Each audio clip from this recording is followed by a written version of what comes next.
வெற்றிவேல் முருகனுக்கு அரோகரா. என் அன்பு குழந்தையே, நீ விரும்பும் நபர், நீ உயிராக நேசிக்கும் அந்த உறவு இனி ஒரு நிமிடம் கூட உன்னை விட்டு பிரிய மாட்டேன் என்று உன்னிடம் கூற போகின்றார் தங்கமே. நீண்ட நாட்களாகவே என்னுடைய பிள்ளையின் முகம் வாடி போய் இருக்கின்றது. அப்படி இருக்கும் என்னுடைய குழந்தையின் முகத்தில் புன்னகையை பார்க்கவே அப்பா நான் இப்போது ஓடோடி வந்து இருக்கின்றேன் தங்கமே. நீ சிரித்து எவ்வளவு நாட்கள் ஆகிவிட்டன. உதடுகளின் போலியான சிரிப்பை மட்டுமே நீ வைத்து இருக்கின்றாய். மனதளவில் சிரிப்பதை மறந்து விட்டாய்.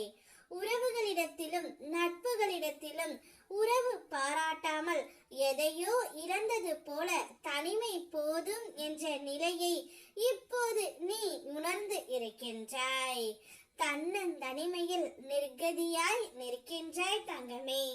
யாரிடமும் உன்னுடைய கஷ்டங்களை பகிர்ந்து கொள்ளாமல் ஒரு அனாதை போல இப்பொழுது நீ உணர்கின்றாய்.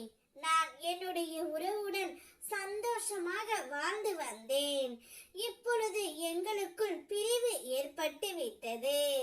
இந்த பிரிவிற்கு என்ன காரணம்? என்னுடைய கோபமா அல்லது என்னுடைய அனுசரணையா? எனக்கு ஒன்றும் புரியவில்லை. ஆனால் நான் எந்த ஒரு தவறும் செய்யவில்லை என்று மட்டும் எனக்கு தெரிகின்றது என்று நீ புலம்பிக் கொண்டு இருக்கின்றாய் தங்கமே. உன் மீது எந்த ஒரு தவறும் இல்லை தங்கமே. உன்னுடைய உறவு தான் செய்த அனைத்து தவறுகளையும் உணர்ந்து உன்னிடம் வந்து மன்னிப்பும் கேட்க போகின்றார். இனி ஒரு நிமிடம் கூட உன்னை விட்டு பிரிய மாட்டேன் என்று கூறி உன்னை அழைத்து செல்லவும் போகின்றார். ஏனென்றால் அவருடைய மனதில் ஒரு பெரிய மாற்றம் ஏற்பட்டு விட்டது. இனி என்னுடைய வாழ்க்கை முழுவதும் நீ மட்டும்தான் என்னுடைய துணை.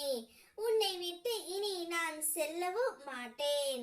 உன்னை பிரிந்து சென்ற பிறகு நான் நானாகவே இல்லை, ஏதோ தன்னந்தனிமையில் இருந்தது போல உணர்ந்தேன். இப்பொழுது இனி அந்த ஒரு தவறை செய்ய மாட்டேன். உன்னோடு தான் என்னுடைய வாழ்க்கை என்று கூறி உன்னை அழைத்து செல்ல போகின்றார் தங்கமே. இத்தனை நாட்களாக இதற்காகத்தானே என்னிடம் நீ வேண்டிக் கொண்டு இருந்தாய். இனிமேல் உன்னுடைய வாழ்க்கையில் அனைத்தும் அதிசயமாக மாறப்போகின்றது. உன்னுடைய வேண்டுதல்கள், ஆசைகள், கனவுகள், கோரிக்கைகள் அனைத்தையும் நான் ஒவ்வொன்றாக நிறைவேற்றி தருவேன் தங்கமே. இனி உனக்கும் உன்னுடைய உறவுக்கும் எந்தவித சண்டையும் இல்லாமல் நான் பார்த்து கொள்வேன். நான் இருக்கும் வரையில் என்னுடைய பிள்ளையின் கண்கள் கலங்க கூடாது. நான் இருக்கின்றேன் உனக்காகவே. வெற்றிவேல்